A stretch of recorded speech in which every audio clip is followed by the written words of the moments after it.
अस्सलाम वालेकुम व्यूअर्स, मैं हूं डॉक्टर ताहिर और आप देख रहे हैं मेरे चैनल डॉक्टर हेल्पिंग हेल्थ, जिसमें हम हेल्थ से रिलेटेड आपके मसाइल आपको आसान और इजी लैंग्वेज में आप तक पहुंचाते हैं।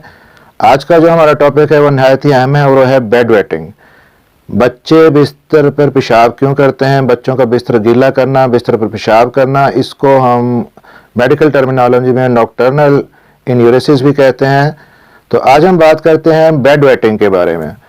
बेड वेटिंग पे अमूमन बच्चों की निस्बत मदर्स जो बच्चों की होती हैं वो ज़्यादा परेशान होती हैं। उनको ये शिकायत होती है कि कमरों से स्मेल आ रही होती है या लॉन्ड्री धोने के बहुत ज़्यादा मसाइल होते हैं, और माएँ अमूमन बहुत ज़्यादा इरिटेट हो जाती हैं बेड वेटिंग करने पे, बच्चे को डांटती हैं, गुस्सा करती हैं। तो गुस्सा करने की बजाय अगर आप समझें कि बच्चे का ये मसला उसके कंट्रोल में नहीं है, बच्चे के मसले को अपना मसला समझें और उसका हौसला बढ़ाएं। अगर आपका बच्चा बिस्तर पे या कपड़ों में बार बार पेशाब करता है और उसकी उम्र 5 साल से ज़्यादा है या 5 साल है, और हफ्ते में 2 बार ऐसा करता है और एटलीस्ट 3 माह तक लगातार ऐसा करता है और उसको कोई और बीमारी भी नहीं है, ना ही किसी दवाई का साइड इफ़ेक्ट है, तब हम डॉक्टर्स इसको क्लिनिकली नॉक्टर्नल इन्यूरेसिस डायग्नोस करते हैं। ज़्यादातर बच्चे 3 साल से लेकर 8 साल की उम्र में जो बिस्तर को खुश रखना सीख लेते हैं, लेकिन 6 साल की उम्र तक भी 13% बच्चे बेड वेटिंग करते हैं। 7 साल की उम्र में ये 13 से 10% हो जाती है शरह। फिर 10 साल की उम्र में भी 5% बच्चे बेड वेटिंग करते हैं, और इवन के 15 साल की उम्र में भी 2% बच्चे बेड वेटिंग करते हैं। तो अब बच्चे बेड वेटिंग क्यों करते हैं, रीजंस क्या हैं बेड वेटिंग की? सबसे पहले मैं आपको बताऊं, एक होता है ADH, एंटी डाययूरेटिक हार्मोन। तो नॉर्मली जो है हमारी बॉडी के अंदर शाम के वक्त तकरीबन एंटी डाययूरेटिक हार्मोन की कुछ ज़्यादा मिकदार बनती है, जो रात को किडनी को यूरिन बनाने से रोकती है, और ताकि हम बगैर बार बार उठे रात को सो सकें। लेकिन बच्चों में एंटी डाययूरेटिक हार्मोन का ये साइकिल पैदाइश के वक्त मौजूद नहीं होता, और फिर मैच्योरिटी के साथ साथ ADH का ये साइकिल डेवलप हो जाता है। दूसरी जो चीज़ है वो है डीप स्लीप। गहरी नींद के अंदर जब ब्लैडर फुल हो जाता है तो सिग्नल जाता है ब्रेन को, लेकिन ब्रेन रिस्पॉन्ड नहीं कर पाता, बच्चा उठ नहीं सकता। तो डीप स्लीप भी एक बेड वेटिंग की रीज़न बनती है। तीसरी जो रीज़न है बेड वेटिंग की वो है बच्चे की वर्म इन्फेस्टेशन। अगर आपके बच्चों में पेट में कीड़े हैं तो आप अपने फैमिली डॉक्टर से कंसल्ट करके उसको डीवर्म लाजमी कीजिए, कि उससे उसकी बेड वेटिंग काफ़ी हद तक कम हो जाएगी।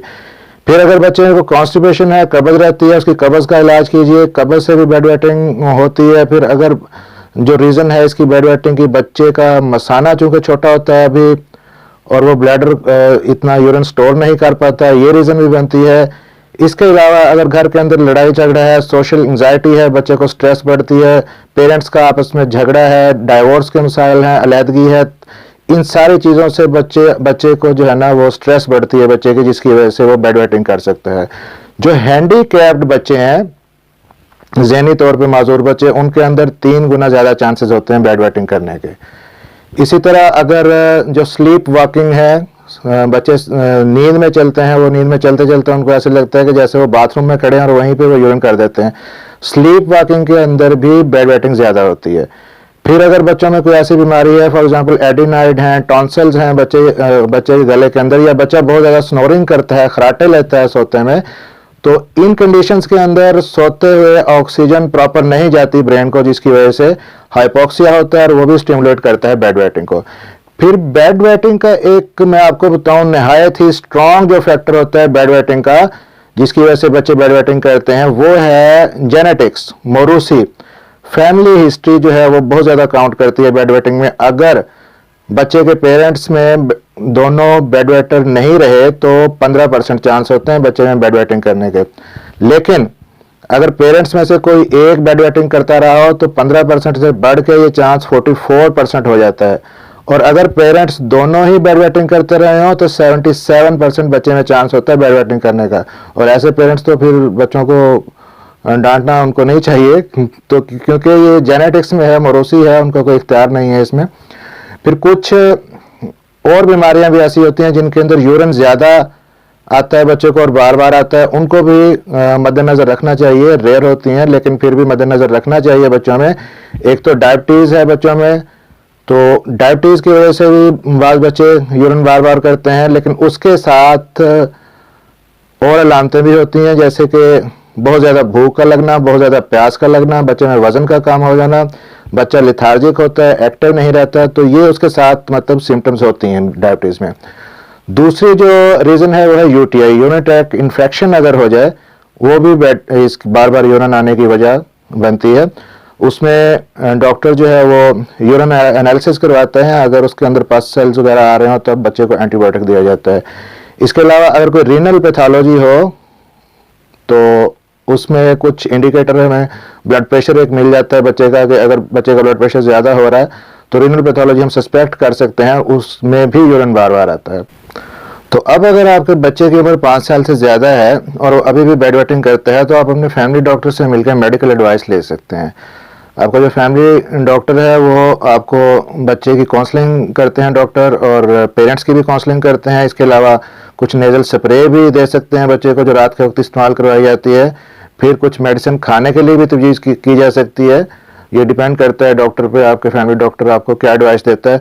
और एक और चीज़ जो है बेड वेटिंग अलार्म है, वो इस बाज़ पेरेंट्स को दिया जाता है कि वो बेड वेटिंग अलार्म यूज़ करें। वो एक डिवाइस होती है अलार्म, जिसके साथ एक सेंसर लगा होता है, और सेंसर बच्चे के अंडरवेयर के साथ अटैच कर दिया जाता है। जैसे ही वो मॉइस्चर सेंस करता है तो अलार्म बज उठता है और बच्चा उठ के वॉशरूम जाता है। लेकिन इसमें बच्चे का इंगेज होना ज़रूरी है, उसे वो पता हो कि मैंने कैसे बंद करना है, कैसे इंस्टॉल करना है, कैसे इसको दोबारा ऑन ऑफ करना है। अदरवाइज वो अलार्म जो है ना, वो बच्चे को तो नहीं जगाएगा, बाकी सारी फैमिली को वो उठा देगा। सबसे बेस्ट तरीका इलाज जो है वो काउंसलिंग की जाती है। बच्चे की काउंसलिंग भी की जाती है, पेरेंट्स की काउंसलिंग भी की जाती है, तो जो बेड वेटिंग में काफ़ी ज़्यादा हेल्पफुल हो सकती है। पेरेंट्स को बिलखसूस मदर्स को कुछ चीज़ें ऐसी होती हैं जो उन्हें करनी चाहिए, और कुछ चीज़ें ऐसी हैं जो मस्ट अवॉइड करनी चाहिए, तो बेड वेटिंग में फिर हेल्पफुल हो सकती हैं। सबसे पहले तो आप अपने बच्चे को एतमाद दें, उसका हौसला बढ़ाएं। अगर उसने बेड वेटिंग कर दी है तो उसको यकीन दिलाएं कि ये बहुत सारे बच्चे बचपन में इस तरह से करते हैं, ये सिर्फ आपका मसला नहीं है, और एज के साथ साथ ये ठीक हो जाएगा। आपका और बाकी फैमिली मेंबर्स का जो बिहेवियर है वो बहुत ज़्यादा काउंट करता है। तो अगर आपका बच्चा इस उलझन का शिकार है बेड वेटिंग का, तो उसको आप क्रिटिसाइज ना करें, अपने तक ही रखें, बाकी फैमिली मेंबर्स के सामने बार बार डिस्कस ना करें, बच्चे को शर्मिंदा ना करें, इस तरह से उसकी इंसल्ट ना करें। और बाकी फैमिली मेंबर्स भी, उनको भी ये चाहिए कि वो बच्चे को बेड वेटिंग करने पे किसी किस्म के मजाक या छेड़छाड़ का निशाना न बनाएं। फिर और आप क्या कर सकते हैं, दिन में आप बच्चे को टॉयलेट ट्रेनिंग करवाएं, उसे बार बार वॉशरूम जाने का कहें, और जिस वक्त बच्चे को दिन में यूरिन आता है आप उसे थोड़ी सी देर यूरिन रोकने का कहें। ये भी एक एक्सरसाइज है। बच्चे को दिन में पानी ज़्यादा से ज़्यादा दें, लेकिन शाम सनसेट के बाद बच्चे को आप पानी बिल्कुल ना दें, कम से कम पानी दें। इसके अलावा कोल्ड ड्रिंक्स है, कॉफ़ी है, जूसेस हैं, ये आप बच्चे को बिल्कुल भी ना दें। ये डायूरेटिक के तौर पे काम करते हैं, इनसे यूरिन बहुत ज़्यादा आता है। चीनी का इस्तेमाल कम से कम कर दें, उसके अल्टरनेट के तौर पे आप बच्चे को शहद दे सकते हैं या ब्राउन शुगर दे सकते हैं।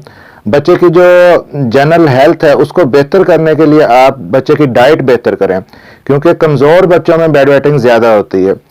फिर शाम के वक्त आप बच्चे को याद करवाएं, वॉशरूम जाना उसको याद करवाएं, रात को सोने से पहले उसको याद करवाएं कि उसने वॉशरूम जाना है।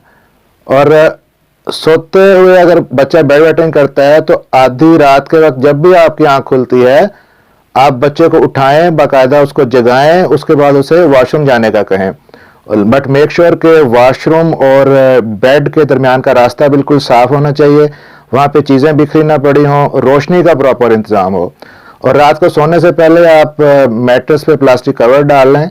सुबह जब आप बच्चे के कमरे की और उसकी बेडशीट चेंज करें और कमरे की सफाई करें, तो अगर बच्चे ने बेड वेटिंग की है तो आप बच्चे की सेल्फ रिस्पेक्ट का ख्याल रखें, उसको मतलब उसकी हद तक ना करें, बल्कि बच्चे को अपने साथ सफाई में शामिल करें, बेडशीट चेंज करने में शामिल करें। इससे बच्चा काफ़ी बेहतर फील करेगा।